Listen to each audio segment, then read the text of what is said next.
Exchange in culture, information technology, industry, trade, and education lies at the core of forging strong international relations. With the world shrinking into a small village due to globalization, ambassadors and country representatives play a pivotal role in keeping nations abreast with world politics, business, knowledge sharing, and building. The Republic of Korea and Zimbabwe share a symbolic comradeship and strategic alliance that dates back to the early 90s. Welcome to this special program focusing on Zimbabwe-Korea relations. Landing in the yin and the yang, a couple in their traditional attire.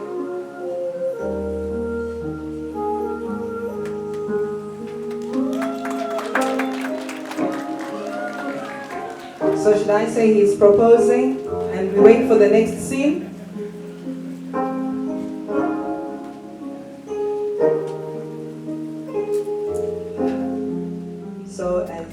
The Republic of Korea and Zimbabwe share cordial and practical cooperation in diverse areas. Korea's 10th ambassador to Zimbabwe, His Excellency Du Peng-Kay, is influencing continued relations between the two countries through dialogue and implementing projects.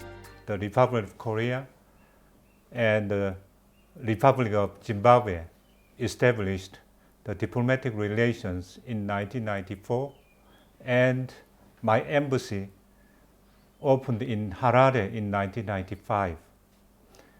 Despite comparatively short ties and geographically long distance, our two countries have cordial relations, cordial and practical cooperation in diverse areas, including political and diplomatic cooperation, economic cooperation, and development cooperation. Where are our current relations? I want to note the vigorous human exchanges between our two countries. Before the COVID-19 pandemic, around 20 to 30,000 Korean tourists annually had visited Zimbabwe. And every year, around 10 Zimbabwean students are selected for the KOICA Master's Degree Scholarship Program as part of government-to-government cooperation. KOICA is the Korea's development cooperation agency. The KAS is also called as KOICA Alumni Association in Zimbabwe, has expanded over 300 members since its establishment in 2014. Has there been mutual beneficiation for our two countries? My assessment? It is a good question. Instead of my own assessment, I would like to quote the assessment by Honorable Monica Mafunga, State Minister for the Mashonaland Central Province. Korea's Saemal-Undong program, it is the Korean brand of rural development movement, complements the Zimbabwean government policies aimed at achieving an empowered and prosperous upper middle income society by 2030 through empowering women and the youth. Honorable Senator Mafunga said the birth of the cooperation between Mashonaland Central and Gyeongsang-namdo province of Korea has seen tremendous support through the establishment of community projects which have transformed the lives of our people. Since 2015, Gyeongsang-namdo province of Korea has played a critical role in sharing Korea's development cooperation experience with the Mashonaland Central Province. In May 2016, the Saemal-Undong Center was officially commissioned in the village of Usiongani, Bindura district. Saemal-Undong movement has empowered the rural village people with the spirit of diligence, commitment, and self-help. The Korean local government has also supported refurbishment of provincial clinics in Chiveso, Bindura, Glenmorgan, Vonavo, Chinyani, Mutli until now, and this year in Nembire, Mount Daoin. I think this Kubatana partnership project represents the friendship between Korean and the Zimbabwean people. It was very impressive for me to hear from a woman in Bindura. The piggery project supported by Korea has transformed lives and empowered us women, as we are now meaningfully contributing to the welfare of our families. As you know, in some rural areas, women are being sidelined and left out in development projects. But she was telling that the project is all inclusive. The Korean government has prioritized agricultural cooperation with Zimbabwe to restore its title as breadbasket of Africa. In the past decade, research projects have been conducted, on-the-job training and workshops, and the technical experts have been seconded at focusing on the agricultural issues.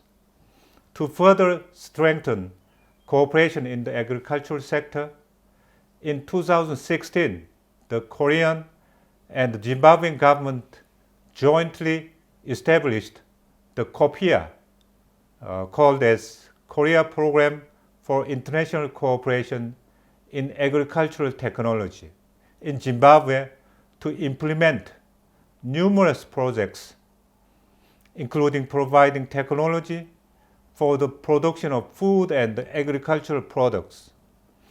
KOPIA's pilot projects have been undertaken with farmers in the Mashonaland East and the Mashonaland Central, and the results have been interesting.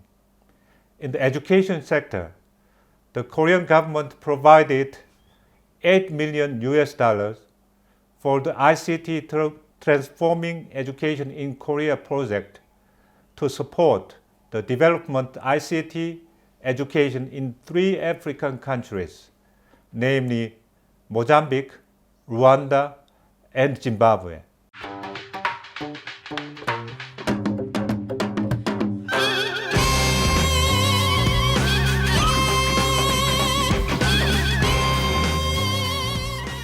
In 2016, the Republic of Korea established the Korea Program for International Cooperation in Agriculture Technology, KOPIA.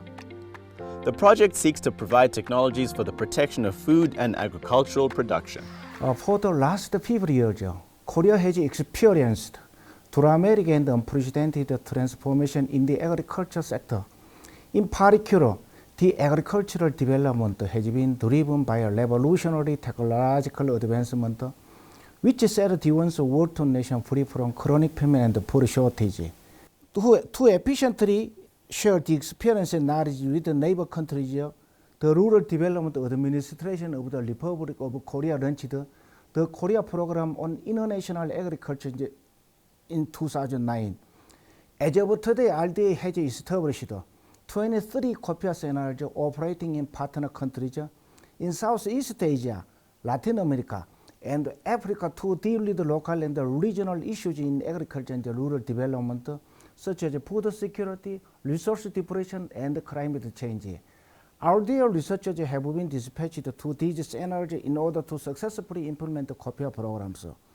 KOPIA has carried out various kinds of agricultural technology cooperative projects with its partner institutions to meet the needs of each country under the slogan, "We love to share what we have experienced."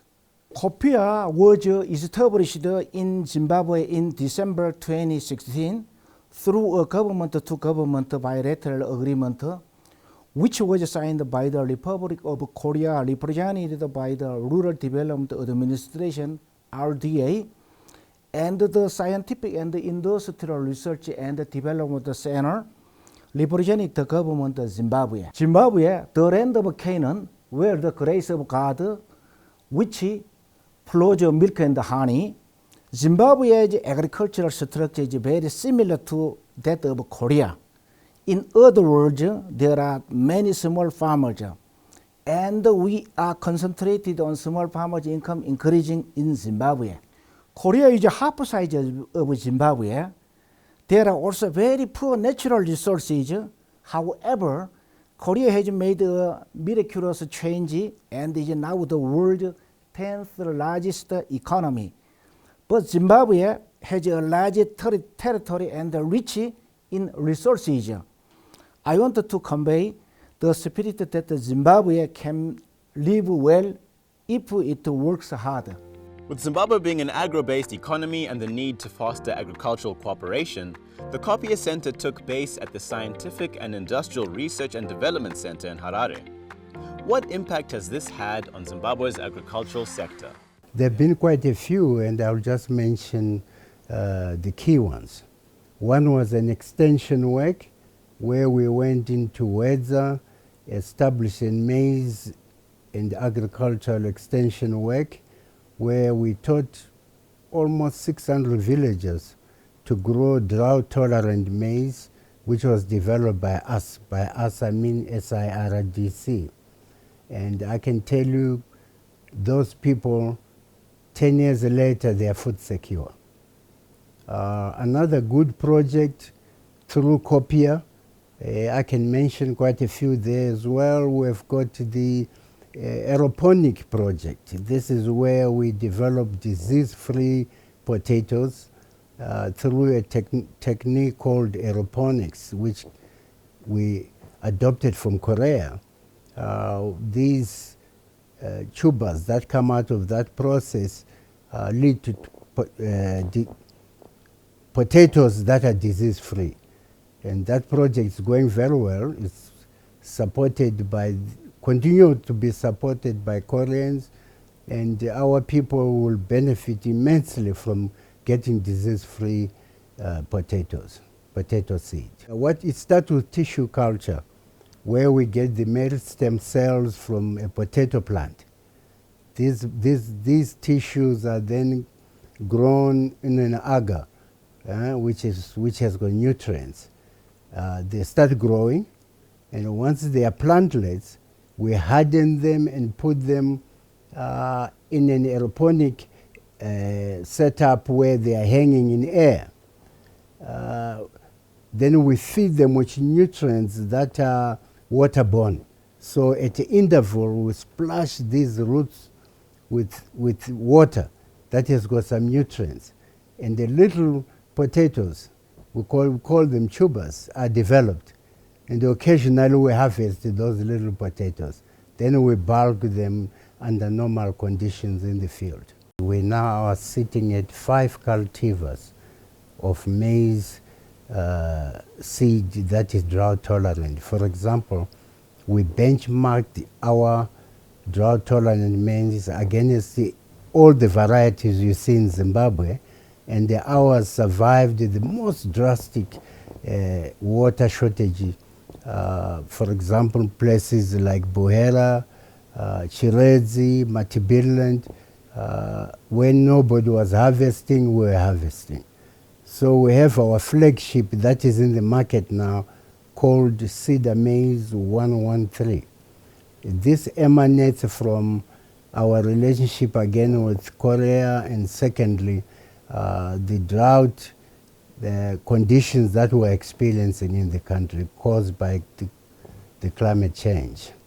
Copier Zimbabwe Century programs are focused on enhancing sustainable agricultural practices, income generation for rural smallholder farmers, thereby improving their livelihoods, reducing rural to urban migration through capacitating farmers, protecting the environment and the natural resource, conservation and utilization, development of new food and energy resources to cope with climate change. It has unbelievable impact where We've gone to villages and gave them road runners, little chicks, and taught them how to take care of them and feed them. And I tell you, some of those villagers are now making money by selling the products of that activity. It is helping in terms of financial gains and also good nutrition for their families. And that project, we want to expand it. We want Zimbabwe to be able to emulate this process.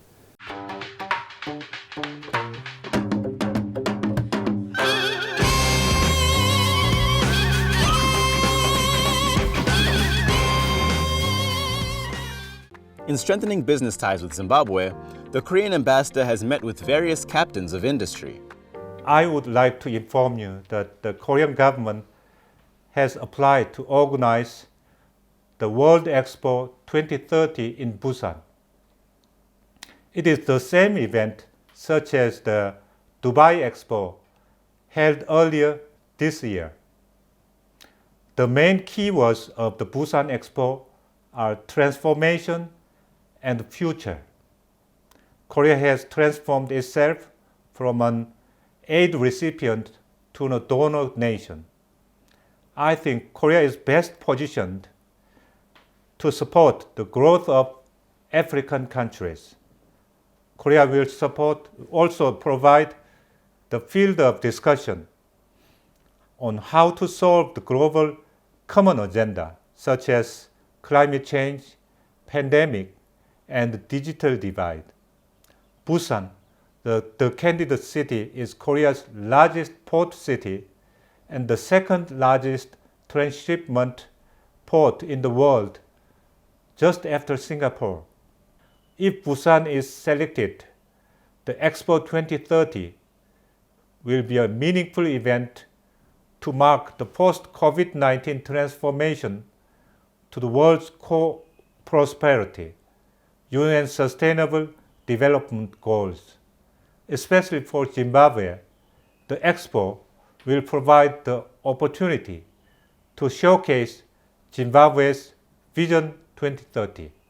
The Republic of Korea has extended their influence on the education and social services sector through the Korea International Cooperation Agency Alumni Association of Zimbabwe. But who is CAZ and what is their mission?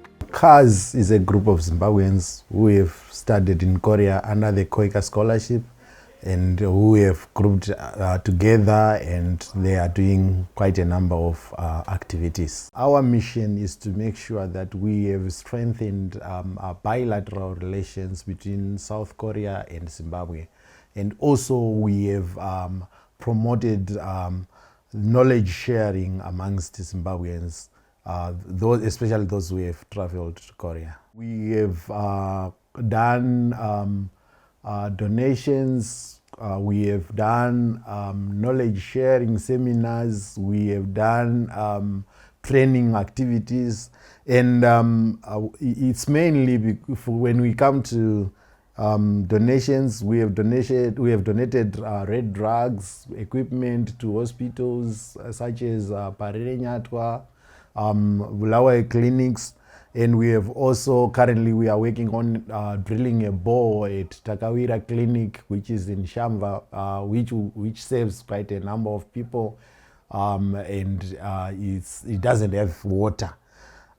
We have also done knowledge sharing workshops with the youth and with students across Zimbabwe.